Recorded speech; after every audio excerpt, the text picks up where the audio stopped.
My son's message came through at exactly 3:17 on a quiet Sunday afternoon. We need some distance from you. Please stop contacting us. No warning, no explanation. Just a clean break. Typed out, like it meant nothing. By the time I pulled my SUV into the circular driveway of the house, I'd spent over 30 years paying for. Everything I owned was already waiting for me outside. Every suitcase, every box, lined up neatly across the front porch like someone had staged a garage sale no one bothered to attend. Vanessa stood at the door, arms folded tight across her chest, a faint smile playing on her lips, the kind of smile people wear when they think they've already won.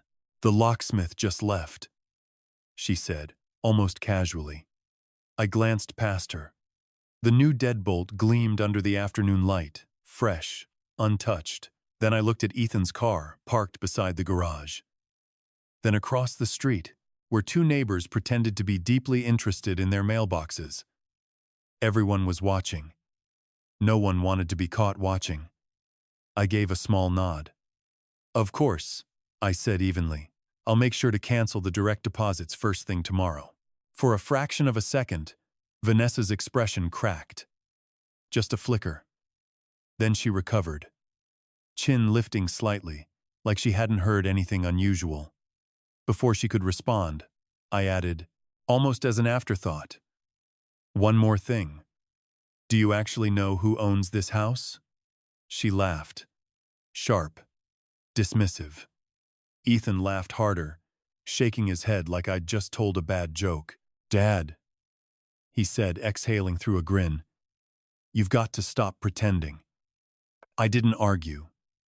I didn't correct him, because in a few hours, maybe less, their version of reality was going to start unraveling all on its own. My name is Richard Dawson. I'm 68 years old. A widower. Retired. I spent most of my life in commercial real estate, buying, fixing, and selling properties most people didn't even notice. And until that Sunday afternoon, I honestly believed my son still understood the difference between love and entitlement. Turns out, I was wrong.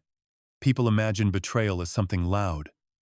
Doors slamming, voices raised, lawyers showing up with documents and deadlines. But real betrayal? It's quiet. Sometimes it arrives as a single text message. Clean. Polite. Final. Sometimes it shows up after you've spent your entire life making sure someone else never has to feel pressure, never has to struggle, never has to wonder how the bills get paid. Margaret used to warn me about that. She'd say it softly, usually late at night when the house was still. "Children don't become entitled overnight, Richard," she told me once. "It happens one sacrifice at a time." Back then I'd laugh it off. She never did. She wasn't joking. She was trying to prepare me. That weekend, I'd been out of town. 3 days in Asheville, North Carolina, working with a Veterans Foundation. No luxury resort. No golf. Just a group of retired servicemen trying to figure out what life looked like after the uniform came off. Those weekends grounded me. Reminded me why I'd worked as hard as I did all those years. Ethan knew exactly where I was. Friday morning before I left, I asked him, "You need anything while I'm gone?" He smiled. Easy. Relaxed. "No, Dad, we're good. Go enjoy yourself." Vanessa hugged me before I walked out the door. "Drive safe," she said. Nothing felt off. Not even slightly. Which is probably why I never saw it coming. As I drove through the gate that Sunday afternoon, something felt wrong. Too quiet. The fountain out front wasn't running. The landscaping crew hadn't been by. The lawn looked untouched, like the whole place had paused while I was gone. Then I saw the moving truck parked near the garage. I frowned. Maybe renovations. Maybe a delivery. Then I saw the boxes. Every single one labeled in thick black marker Dad. My luggage. Photo frames. Personal files. Even Margaret's rocking chair. The same chair she used to sit in when Ethan was a baby, rocking him to sleep late at night while I worked too many hours. Now it sat beside the front steps like something no one wanted anymore. I parked slowly. The movers avoided eye contact as I stepped out. One older man muttered under his breath, "Sorry, sir." That's when it hit me. This wasn't a mistake. Vanessa opened the door before I could reach it. Perfectly put together. Designer blouse. Fresh nails. Coffee mug still in her hand like this was just another item on her Sunday checklist. "Richard," she said. She hadn't called me Dad in years. "I think it's better if we handle this peacefully." I looked at her for a moment. "What exactly are we handling?" She handed me an envelope. Inside wasn't a letter. It was a brochure. Glossy. Polished. Luxury, senior living. Private apartments. Restaurant dining. Transportation services. Memory care. I looked back up at her. "You booked me into a retirement community?" "We reserved a unit for you," she replied smoothly. "I didn't ask for one." Ethan finally stepped into view behind her, hands in his pockets, shoulders tense, eyes avoiding mine. "Dad." "No." I cut in calmly. "Let's not start with Dad. Tell me what's actually going on." He hesitated, then exhaled. "We've been seeing a family counselor." That caught me off guard. I wasn't aware of that. "You weren't supposed to be," Vanessa said, stepping forward. "The counselor believes we need healthier boundaries." I almost smiled. "Has this counselor ever met me?" Silence. Ethan shifted. "No." "So, they diagnosed me without ever speaking to me." Neither of them answered. Vanessa crossed her arms again. "You've become emotionally dependent." I raised an eyebrow. "I call twice a week. You expect family dinners." "I host Sunday dinners." "You expect too much." I nodded slowly, like I was processing something complicated. "I see." Ethan finally spoke again. "Dad, we need our own lives. I never stopped you from having them. You pay for everything." That sentence landed differently. Not because it hurt, because it explained everything. After Margaret passed, I made a decision. Ethan would never feel financial pressure if I could prevent it. So I handled things quietly. Tuition. His first car. Graduate school. The wedding. The down payment on this house. Monthly transfers into his account. Property taxes. Insurance. Utilities. Maintenance. I never brought it up. Never asked for thanks. I thought I was buying peace. In reality, I was building expectation. Because people rarely value what they've never had to earn. One of the movers carried out another box. Family photo albums. Vanessa pointed toward the driveway. "Those are yours." I looked at the box, then at her. "You packed our wedding photos." She shrugged. "They're mostly your memories." Across the street, Mrs. Collins stood frozen by her mailbox. She'd watched Ethan grow up from a kid into a man. Our eyes met. She looked horrified. I gave her a small, reassuring smile. No need to make a scene. Humiliation doesn't need commentary. I turned back to Ethan. "So the message," I said, holding up my phone. "We need distance from you. Please stop contacting us." He nodded. "We meant it." "I believe you." He blinked. Surprised. "You're not going to argue?" "No." Vanessa's expression tightened slightly. She'd expected resistance. Instead, she got calm.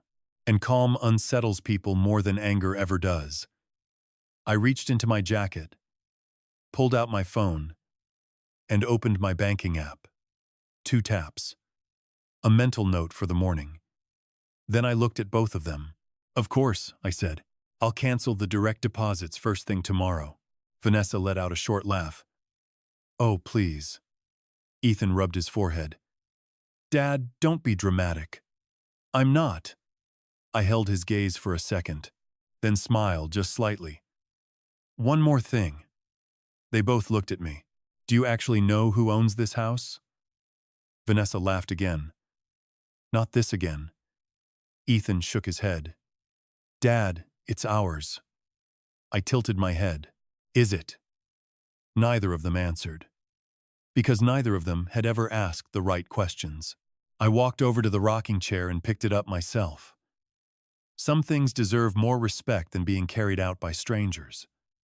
Before getting back into my SUV, I looked at Ethan one last time. I hope, I said quietly, that one day you understand the difference between owning something and simply being allowed to live in it.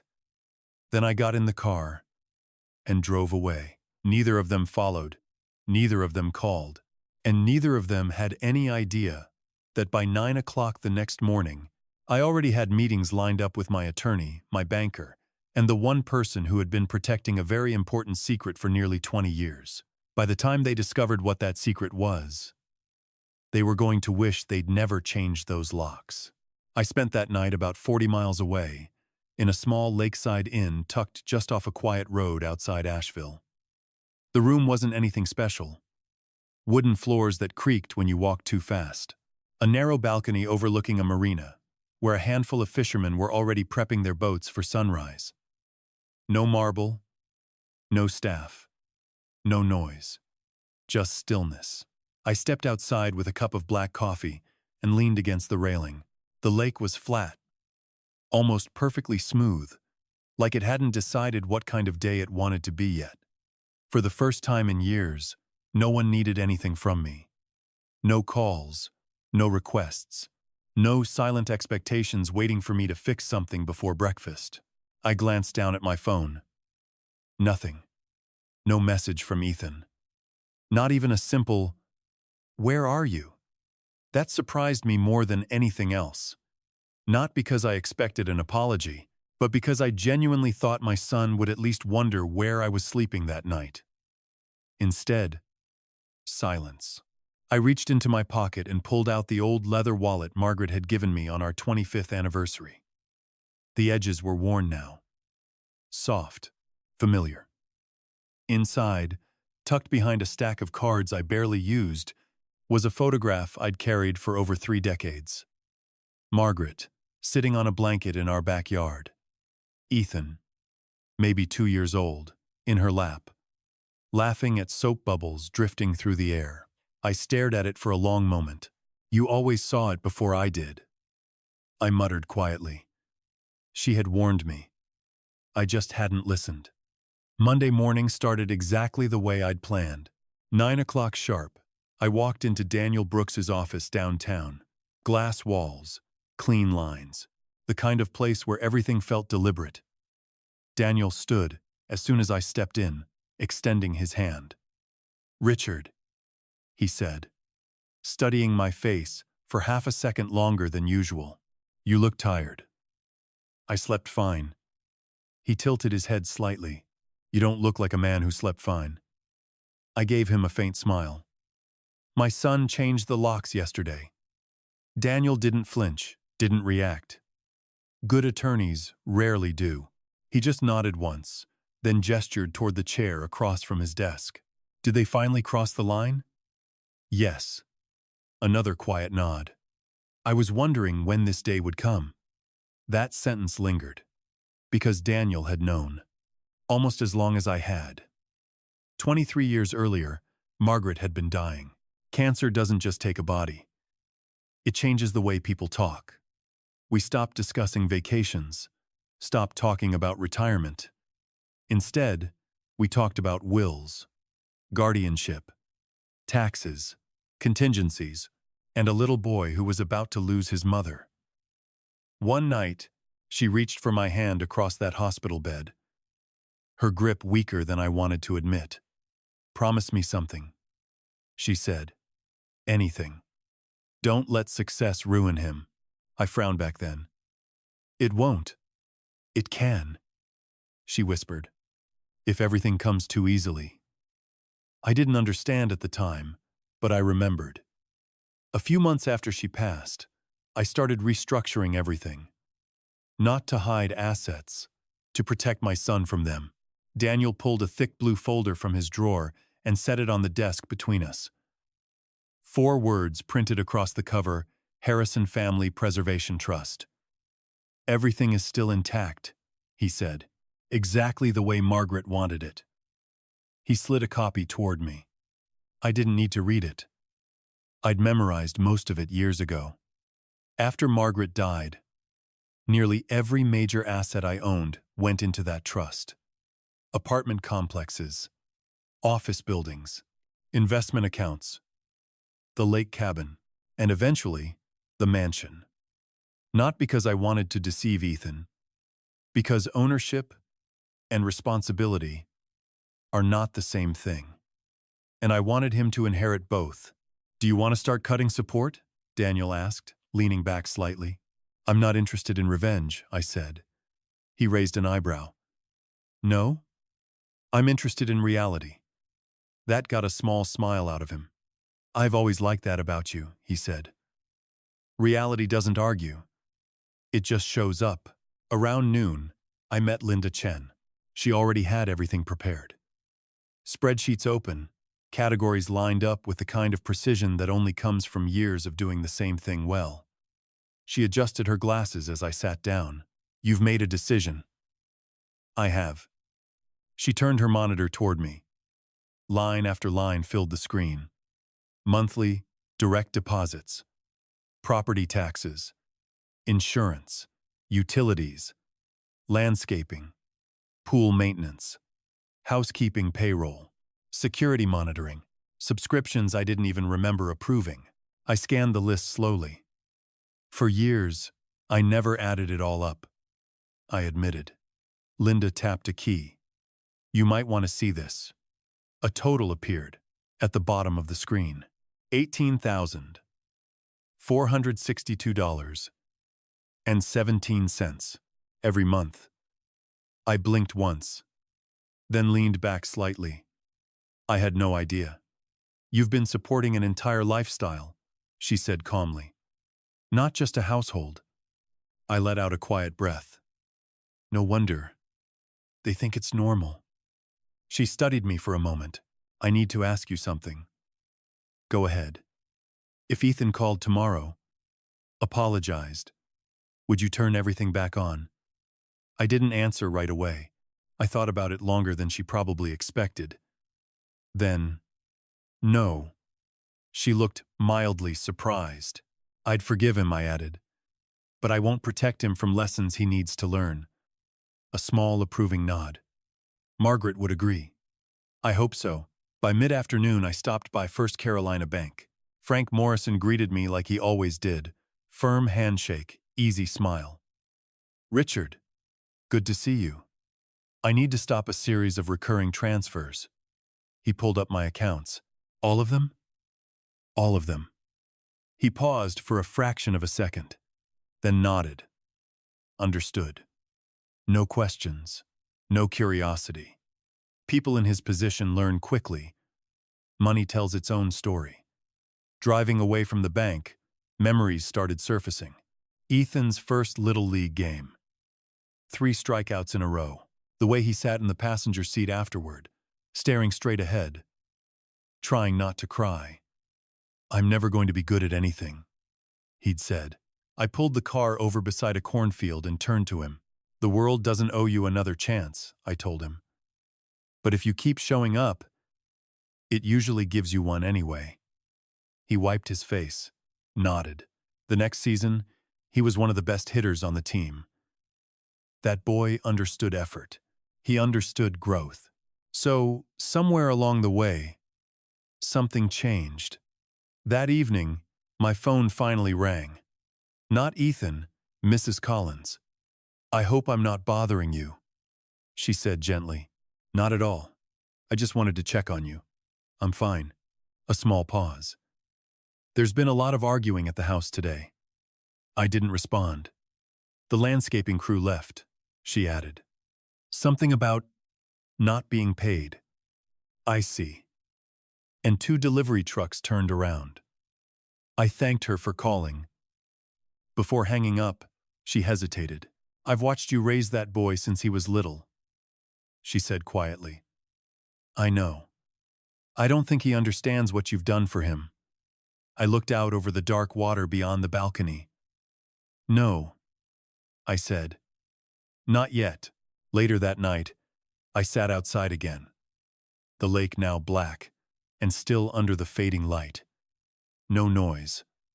No movement. Just time.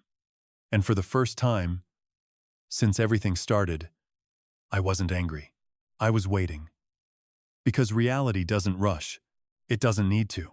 And by the end of the week, my son was about to learn something no amount of money could ever buy.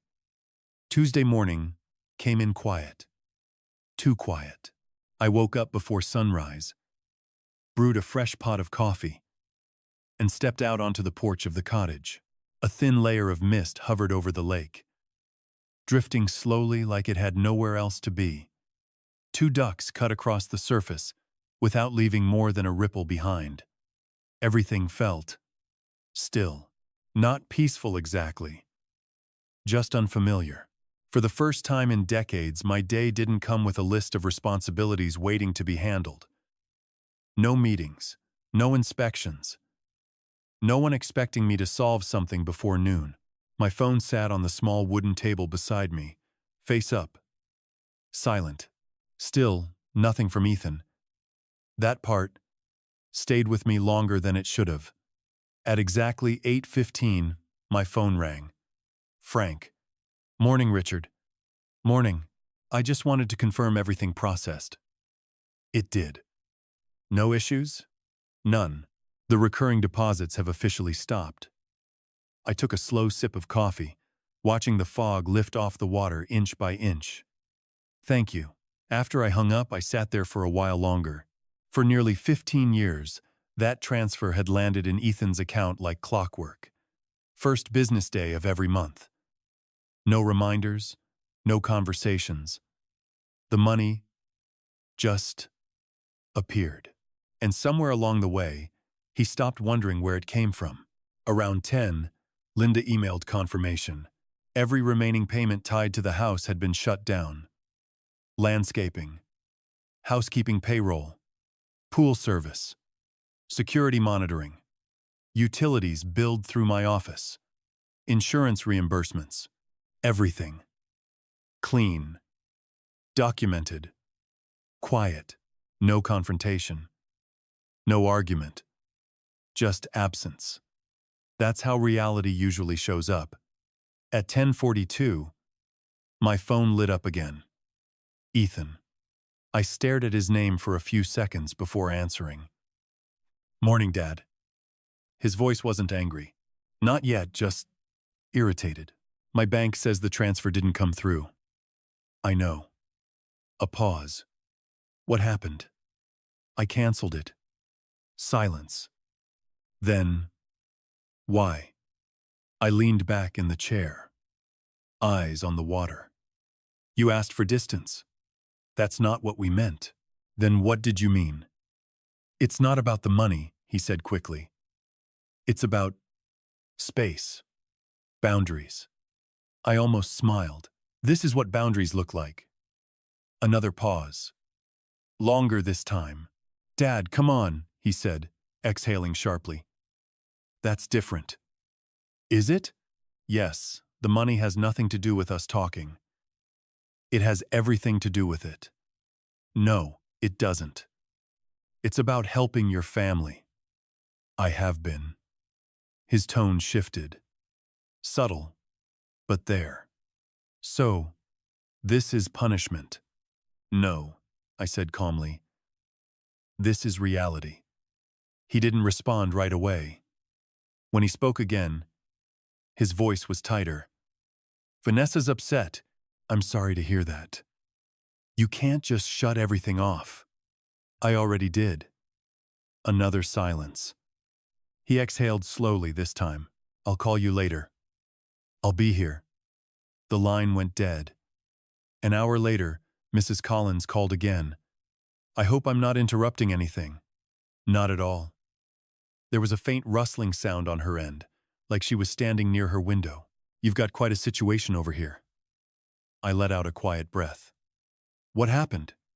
The landscaping crew showed up this morning, she said. They said the account hadn't been paid. I nodded to myself. They packed up and left. What else? The pool company came not long after. I waited. They didn't stay either. I thanked her again. Before hanging up, she lowered her voice slightly. Vanessa was yelling at them. I imagined she was. She kept saying there had to be some kind of mistake. There wasn't. A small pause. I've lived across from your family for 20 years, she said. I've never seen that house so quiet. Neither had I. By Wednesday afternoon, the cracks were spreading. Carlos called. I thought you should know, he said. The rack contractor stopped by. And? They wouldn't start the seasonal service. Why not? The account's closed. I nodded. They asked if the homeowners wanted to reopen billing. And what did you tell them? I told them only the legal owner could authorize that. Good. A brief silence. I also got a call from Vanessa. I leaned back slightly. What did she want? Copies of every maintenance contract. And? I told her she's not listed as the property owner. I couldn't help the faint smile. How'd she take that? Carlos let out a short breath. Not well. That evening, I drove into town and stopped at a small diner just off the highway. George was behind the counter. Same as always. He poured me a cup of coffee before I even sat down. You've got that look, he said. What look? The one that says you're carrying something heavy. I considered that for a moment. Then I told him. Not every detail. Just enough. When I finished, he wiped down the counter slowly, thinking. My dad kicked his own father out once, he said. I glanced up. He did? Thought the old man was interfering too much. What happened? George shrugged. 6 months later, he found out Grandpa had been covering half the farm bills. I leaned back slightly. How'd that go? He cried. George said simply. Harder apologizing than Grandpa ever did leaving. I let that sit. George leaned closer, lowering his voice just a touch. You know what Grandpa told him? What? Pain teaches lessons. Comfort never will.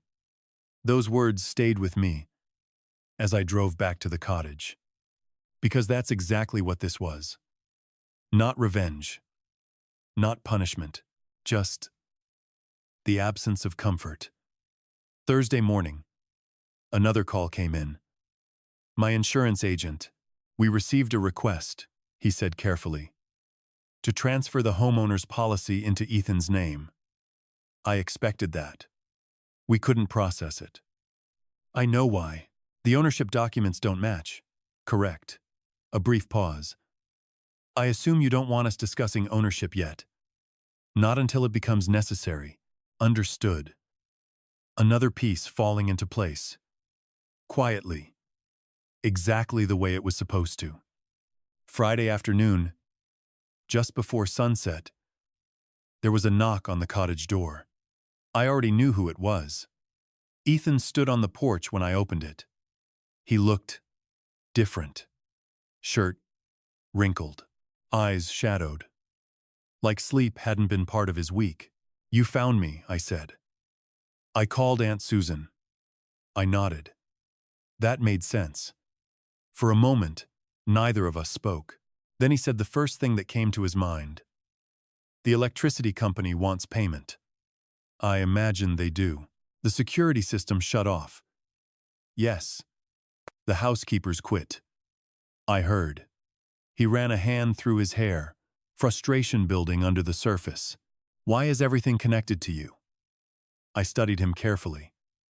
That question wasn't accusation. It was confusion. Real confusion. The first sign something inside him was starting to shift. I gestured toward the chair beside mine. Sit. He did. Slowly. Let me ask you something, I said. He nodded. In all the years you've lived there. I paused. Did you ever once ask who paid for any of it? He looked down. I guess I just assumed. I know. A long silence stretched between us. Then, quietly, I thought I knew. I nodded once. You thought. He swallowed. I never realized. No, I said. You didn't. His phone rang before he could say anything else. Vanessa. I could hear her voice through the speaker. Sharp, panicked. They're talking about canceling the insurance. Ethan closed his eyes briefly. I'll call you back, he said, ending the call. Then he looked at me again. Dad. Yes, what aren't you telling me? I took a slow sip of coffee. Nothing. He frowned. That's not possible. It is. I held his gaze. You just never asked the right questions. He left about 20 minutes later, with more questions than answers. I watched his car disappear down the narrow road, tires crunching softly against gravel, and for the first time since all of this started, I didn't see certainty in him anymore. I saw doubt. And doubt is where change begins. The following Monday started with a knock on my door. Sharp, deliberate. Not Ethan, not Vanessa. A courier. Richard Dawson? That's me. He handed me a thick envelope and held out a tablet for my signature. Overnight delivery. Priority handling. The kind of package people send when they want something taken seriously. The return address told me everything I needed to know. One of the largest law firms in Charlotte. I didn't open it right away. Instead, I poured myself another cup of coffee, walked over to the window, and took a seat where I could see the lake. Still calm, still quiet. Then I broke the seal. The letter inside was exactly what I expected. Accusations, dressed up in legal language, financial coercion, emotional manipulation, retaliation. They demanded I restore all financial support immediately.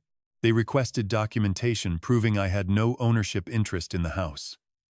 And at the bottom, one clean, confident sentence. Our clients are the rightful owners and occupants of the property. I let out a small breath through my nose. Interesting, I murmured. Belief is powerful, right up until it collides with proof. An hour later, I was sitting across from Daniel Brooks again.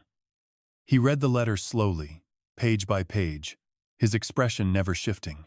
When he finished, he slid it back across the desk. They're bluffing, I figured. They're hoping you panic. I won't. I know. He reached for another folder. This one thinner, cleaner, more precise. At some point, he said, their attorney is going to request the county property records. I expect that, and when they do. He paused, just long enough. They'll stop arguing with you. I leaned back slightly. And start arguing with reality. Daniel gave a faint nod. The law doesn't need drama, he said. Facts are enough. 2 days later he called. They already pulled the records. Faster than I thought. What happens now? We wait. That was it. No strategy session, no escalation. Just patience. Because moments like this don't happen in courtrooms. They happen in quiet offices. When someone reads something they weren't prepared to see. That Thursday afternoon, across town, Ethan and Vanessa sat inside their attorney's office. I wasn't there. But Ethan told me later, every detail of what happened. The room was sterile, glass walls, soft lighting, everything designed to feel controlled. Their attorney introduced himself. Michael Green, property law. Vanessa didn't waste time. My father-in-law is trying to force us out of our home. Michael nodded once. Do you have the deed? It's our house, she said flatly. I understand, he replied calmly. Let's verify that. He turned to his computer, logged into the county database. typed in the address, pressed enter, and then nothing. No one spoke. The air shifted before the truth even landed. Vanessa leaned forward. Well? Michael didn't answer immediately. He read, scrolled, opened another document, then another. Ethan shifted in his seat. What does it say? Michael removed his glasses slowly. The property, he began carefully, is not owned by either of you. Silence. Vanessa frowned. That's not possible. Michael rotated the monitor toward them. It's owned by the Harrison Family Preservation Trust. She blinked. What is that? Ethan leaned closer, confusion creeping in. Who controls it? Michael opened one final file. His eyebrows lifted slightly. Then he looked directly at them. The sole trustee, a beat, is Richard Dawson. No one moved. Ethan told me later the room felt like it had shrunk, like the air had been pulled out of it. Vanessa let out a short laugh. That's wrong. Michael didn't react. He just tapped the screen. It's not. She leaned in closer, scanning the document like she could will it to change. There has to be something else. Another filing. Another document. There isn't. What about our names? They don't appear anywhere on the deed. What about the mortgage? The property has been debt-free for years. Her voice sharpened. We paid for renovations. Michael shook his head slightly. All major work was approved and processed through the trust. Vanessa turned toward Ethan. You knew this. He didn't look at her. No. Michael wasn't finished. There's something else you need to see. He printed another document and placed it on the desk. This trust includes distribution conditions. Ethan frowned. What does that mean? It means ownership doesn't transfer automatically. Vanessa crossed her arms. So, when does it transfer? Michael exhaled lightly. That depends on whether specific conditions are met. What conditions? He slid the paper closer. Those written by the grantors. Ethan picked it up. His hands, he admitted later, were shaking. The language wasn't complicated. No dense legal jargon. Just clear, deliberate sentences. Margaret had insisted on that. The property, along with several others, would eventually pass to Ethan if he demonstrated financial responsibility, if he maintained stable employment, if he avoided major legal issues, and if he maintained a respectful relationship with immediate family members. Vanessa stared at the page. That's ridiculous. Michael's tone stayed neutral. Whether it's reasonable or not, it's legally enforceable. She leaned back, frustration turning sharp. So he can just decide we weren't respectful and keep everything? Michael shook his head. It's not based on opinion. Then what is it based on? Documentation. Ethan looked up. What kind of documentation? Michael met his eyes. Financial records. Communication history. Trust notes. Long-term patterns. A pause. According to these files, he glanced back at the screen. This has been tracked for over 20 years. For the first time, Vanessa didn't have an answer. Later that afternoon, Daniel called me. They know. I allowed myself a small, quiet smile. How'd they take it? About as well as you'd expect. I could picture it without needing details. And Ethan? Daniel hesitated. He asked something. What was it? Why didn't my father ever tell me? I turned my gaze back toward the lake.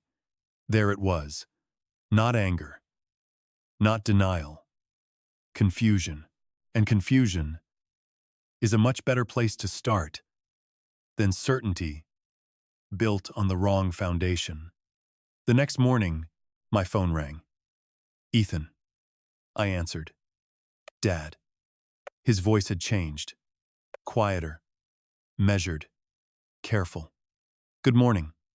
I met with an attorney. I know. A pause. You knew this whole time. I assumed you'd find out eventually. Another silence. The trust.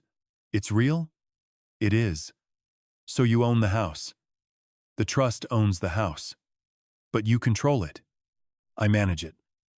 He exhaled slowly. I don't understand. I know. Why didn't you tell me? I let that sit for a moment. Because you never asked. Silence filled the line. Heavy. Unavoidable. I thought I knew, he said finally. I know you did. I grew up there. Yes. You always said it would stay in the family. It still will. His voice tightened slightly. Then why all the conditions? I closed my eyes briefly. Because your mother asked me to protect you. From what? I opened my eyes. From believing that love and entitlement are the same thing. He didn't respond. For a long time.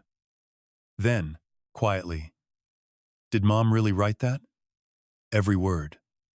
His breathing shifted on the other end. Unsteady now. I've never even seen those documents. You weren't supposed to. Why now? Because now, it matters. Another long silence. Then, almost under his breath, I think I made a mistake. I didn't rush to answer. Didn't interrupt. Because sometimes, silence teaches more than anything you could possibly say. While Ethan was starting to understand what had really happened, Vanessa wasn't. Not yet. Where he saw questions, she saw obstacles. Where he felt doubt, she felt resistance. She wasn't interested in apologizing. She wanted a way around the truth. And that was where things began to fall apart faster than either of them expected. The first sign didn't come from Ethan. It came from Carlos. He called me on a rainy Tuesday afternoon, his voice carrying that familiar mix of professionalism and quiet curiosity. I thought you should know, he said. What happened? Vanessa stopped by the office. I leaned back slightly. There isn't a Mrs. Dawson anymore, I said. He let out a short, awkward laugh. Right, Vanessa. What did she want?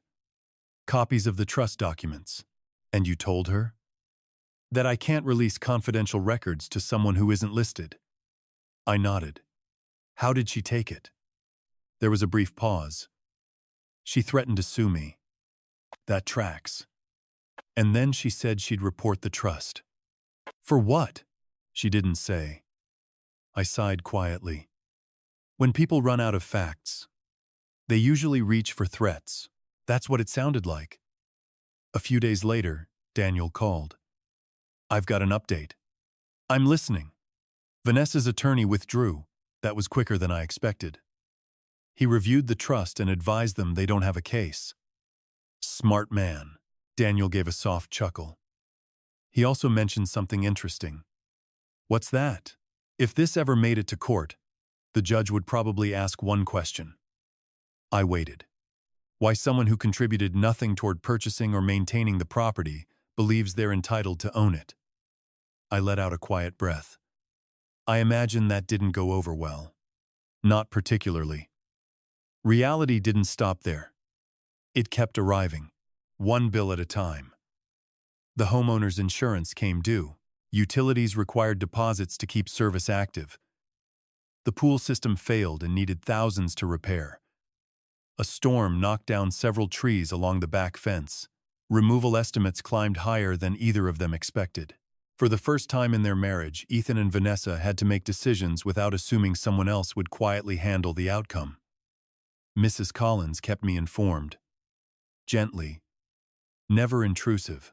The SUV is gone, she mentioned one afternoon. Sold? I think so. A few days later, the boat's gone too. Then, the second car. I didn't comment. People lose enough dignity without someone narrating it. About 6 weeks after I left the house, Ethan called. Can we meet? Where? A pause. At the cemetery. I arrived early. Margaret's headstone sat beneath a tall maple tree. its leaves just beginning to turn shades of gold and deep red. I placed fresh white roses at the base. Waited. Ethan walked up slowly. He looked different. Not older. Just changed. Like something inside him had finally shifted into place. He carried a small cardboard box. Without a word, he set it down beside the bench. "What's that?" I asked. He opened it. Journals. Dozens of them. I recognized Margaret's handwriting immediately. "I found them in the attic," he said. I felt something tighten in my chest. I thought those were lost. So did I. We sat in silence for a while. Then he spoke again. "I've been reading them." I nodded. "She wrote almost every night," I said. "I didn't know that." He picked up one of the journals, flipping it open carefully. I read one from when I was about 7. A faint smile touched my face. "She wrote about everything." He swallowed. "She wrote that you were working 16-hour days." I didn't respond. "She wrote that you sold your Corvette." I exhaled slowly. "To pay for my school." "Yes." His voice softened. "She wrote that when she got sick." He stopped, couldn't finish the sentence. I closed my eyes briefly. "She wrote that you refinanced everything so she wouldn't worry about the medical bills." I didn't say anything. Margaret had promised me she wouldn't tell him. Apparently, she just waited until after she was gone. "I never knew," he said quietly. "I know. I thought everything just existed." "I know. I never asked where any of it came from." "No," I said gently. "You didn't." He looked down at his hands. "You just made life work." I gave a small nod. "That was my job." He flipped to another page. "There's one thing she wrote I can't stop thinking about." "What was it?" He found the page, then read aloud, his voice unsteady. "If Richard ever seems overprotective after I'm gone, I hope Ethan understands. It isn't because his father wants control. It's because loving someone deeply always looks excessive to people who haven't had to lose them." His voice broke. He lowered the journal, covering his face with both hands. "I've been so unfair," he whispered. I placed a hand on his shoulder. "You've been human." "No." He shook his head. "I've been selfish." I didn't argue. Growth starts when someone names the truth themselves. A week later, my phone rang again. "Vanessa." I almost let it go to voicemail. Almost. "Hello?" Silence. Then, "I owe you an apology." I didn't respond. "I judged you before I understood you." Still, I waited. "I convinced Ethan that your help came with conditions, that you were keeping score." I leaned back slightly. "I wasn't. I know that now." Her voice wavered. "My father left when I was 12. That caught me off guard. I grew up believing help always came with strings attached." I listened. "So every time you paid for something, I assumed you were building leverage." I wasn't. "I know." A long breath. "I read Margaret's journals. That surprised me. She showed me things I didn't want to see." A pause. "You were trying to make us feel safe." "Yes. And I turned that into control." Another pause. "I'm sorry." This time I believed her. Not because of what she said, because of what was gone. The defensiveness, the anger. All that remained was regret. A few days later, Ethan invited me to dinner. Not at the house. They had moved. A modest 3-bedroom rental across town. When I knocked, Ethan opened the door himself. No luxury finishes, no staff, no distance. Just a small kitchen filled with the smell of homemade chili. Vanessa greeted me with a nervous smile. "I hope you still like cornbread." "I do." Dinner was simple, quiet, real. one mentioned lawyers, or money, or the trust. We talked about baseball, old vacations, Margaret, recipes she used to make that neither of us had gotten quite right. At one point, I noticed Ethan standing at the sink, washing dishes without being asked. Vanessa laughed when flour spilled across the counter. The house was smaller, but warmer. As I drove back to the lake that night, something became clear. The mansion had never been the inheritance. Not really. It was just the stage. The real inheritance was perspective, was responsibility, was understanding what something costs before you claim it as your own. Because here's the truth most people don't want to hear. If everything in your life shows up without effort, you don't build gratitude, you build expectation. And expectation, left unchecked, turns into entitlement faster than anyone realizes. But take all of that away, strip things back to what you actually have to earn, and suddenly, everything changes. Not because life got harder, because it finally got real. And once someone sees reality clearly, they don't just get their life back. They get something better. They earn it.